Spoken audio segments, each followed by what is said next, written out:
주식은 숫자로 얘기해줘야 되는 거 아닙니까? 네. 뭐 미국 주식만 숫자로 말하는 건 아니고 다 숫자로 말해야 되죠, 강사님. 네.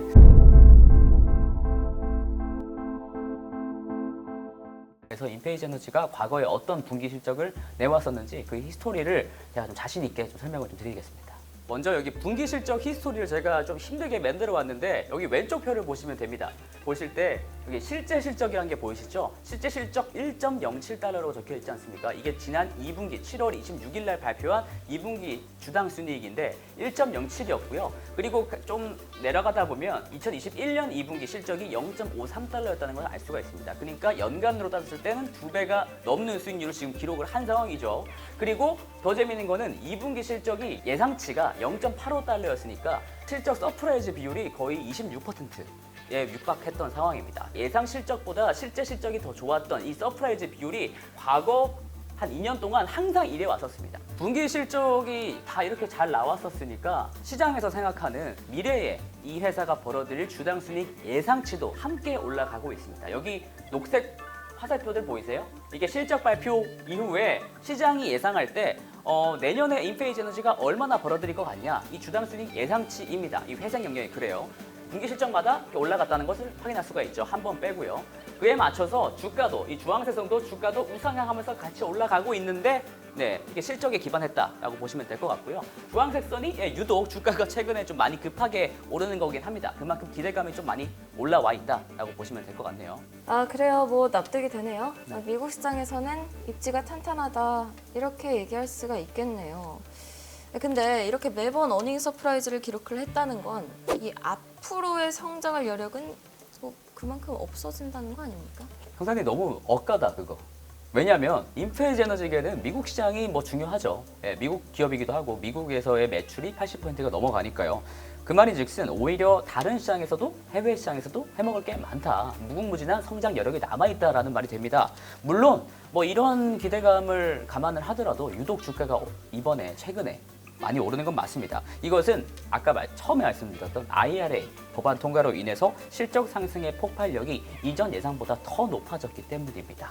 네, 시장의 기대감이 그만큼 더 커졌다고 할 수가 있겠고요. 그리고 저는 이런 시장에 좀 과하게 보일 수도 있는 기대치가 어느 정도는 합당하다고 생각을 합니다.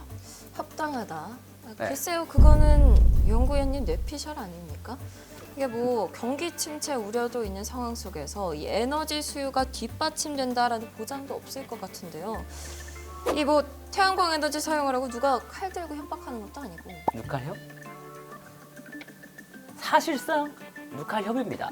유럽 사람들 입장에서요. 왜냐하면 유럽 사람들 입장에서 지금 러시아와 우크라이나 전쟁 때문에 지금 굉장히 에너지난, 전력난이지 않습니까? 네, 실제로 어저께 나온 발표 자료인데 독일의 전기세가요, 연간 단위로 179% 올랐다고 합니다. 179%. 그러니까 2.8배 오른 거죠, 작년보다. 그런 지금 전기세가 올랐으니까 사실 다른 전력원을 찾아야 될 거 아니겠습니까? 그러니까 태양광 패널에 어느 정도는 의존할 수밖에 없다. 사실상 협박을 받고 있다라고 저는 생각을 합니다. 그리고 실제로 그래서 독일이 태양광 설치를 얼마나 빠르게 지금 하려고 하고 있는지는 홍사님 또 눈 좋으시니까 자료로서 설명을 드리겠습니다. 기회를 드리겠습니다. 지금 가장 많은 지금 신문 기사 헤드라인을 차지하고 있는 게 뭐니 해도 지금 우크라이나와 지금 러시아의 전쟁 아니겠습니까? 근데 우리 상식으로서는 지금 거의 대부분의 많은 국가들이 러시아 제재에 동참을 하고 뭐 그렇게 될 것 같지만 사실상 G7 국가를 제외하고서는 G20에 속해 있는 뭐 아르헨티나라든가 인도네시아, 그다음에 뭐 남아공 이런, 그리고 중동 국가들까지 이런 국가들은 러시아 제재에 되게 미온적이거나 오히려 반대를 하는 국가들도 많습니다. 근데 이들의 공통점이 뭔지 아세요? 바로 자원이 많은 자원 부국이라는 겁니다. 근데 그러니까 서방 입장에서는 드디어 이제 단격 체제가 아니라 다극 체제로 변화하고 있다는 것을 실감을 하고 있는 분위기고요. 자원 부국이 더 이상 G7 같은 기존의 전통적인 선진국의 아젠다에 끌려가고 있지 않다라는 걸 뜻합니다.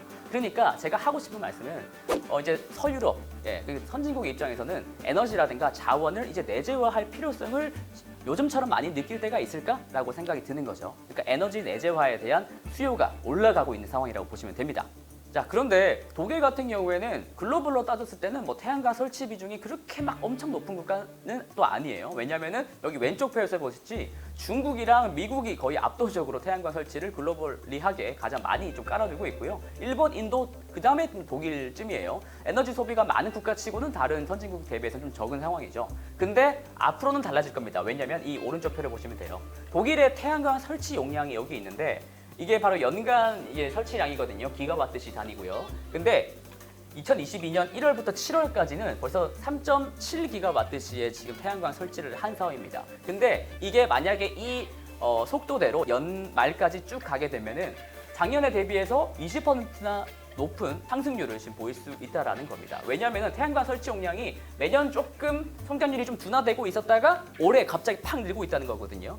독일의 태양광 설치는 앞으로 속도가 더 빨라질 수 있고 그리고 사실 독일 정부, 그러니까 지금 여당인 녹색당의 진심이 묻어나고 있기 때문으로 보입니다. 지금 이거는 올해 최근의 기사를 제가 한번 발췌해서 갖고 온 건데요. 독일 같은 경우에는 내년부터 모든 신규 건물에 태양광 설치가 의무화가 됩니다. 네, 뿐만 아니라 30kW 이하급, 그러니까 이게 보통 소규모 주거용에 들어가는 태양광 그 설치 규모거든요. 이 주거용 태양광 지붕 설치에 세금 혜택이 좀 들어갈 것이라고 하고요. 이런 정책들이 지금 독일에서 쏟아져 나오고 있기 때문에, 왜냐하면 지금 전력난 있지 않습니까? 대체 에너지 개발해야 될 거 아니에요. 그러니까 태양광 설치에 굉장히 진심이라고 할 수 있습니다. 그리고 여기서 우방국인 미국의 태양광 업체가 수혜를 받을 수가 있고, 대표적인 업체가 바로 인페이즈 에너지라는 겁니다. 실제로 인페이즈 에너지 같은 경우에는 이 왼쪽 표를 보시면 분기별 국외 매출이 있는데요. 아까도 말씀드렸다시피 한 80%는 미국에서 나오고 20% 정도가 유럽에서 나옵니다. 여기서 중요한 점은 뭐냐면 1분기 대비해서 2분기에 유럽 매출이 70% 상승했다는 겁니다. 연간이 아니에요. 분기별로 70% 상승했다는 말이 됩니다. 그만큼 독일이라든가 뭐 이제 유럽의 태양광 정책에 따라서 인페이즈 에너지가 실제로 저렇게 수혜를 보고 있다라는 게 핵심입니다. 미국뿐만 아니라 유럽 시장까지 고려해봐야 된다. 그렇죠. 유럽의 제일 큰 형님인 독일이 움직이고 있으니까 들어가야 되나? 저 그러면 집에 가도 돼요? 아니 어딜 가요? 지금 중요한 얘기도 안 했는데 지금 주가 보니까 이 사상 최고치 수준까지 갔는데 네. 얘기하신 미래 호재들이 선반영된 거 아닙니까? 킹반영?